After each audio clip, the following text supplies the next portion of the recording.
Well, we're in the book. We're in the Guinness Book of World Records. It's the world's largest watering can. That's right. It's in Utica, New York, at the zoo. And Only you can in see Utica. it. That's right. And you can see it tomorrow night at the Brewfest. So now, that's right. That thing has so much water in it, it could put the mayor's fire out. So be careful. Listen, tell me, I want to ask a personal question. Oh, boy.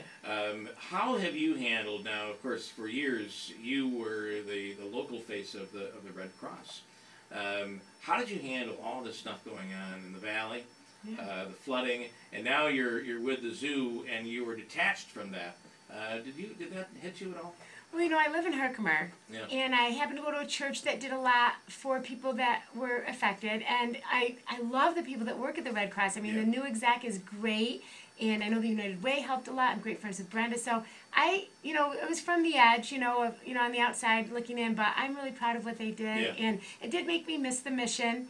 But, I had things to deal with at the zoo. I mean, the topography, we had a lot of, like rain, so a lot of erosion. We had power outages. We got struck by lightning and lost a lot of equipment.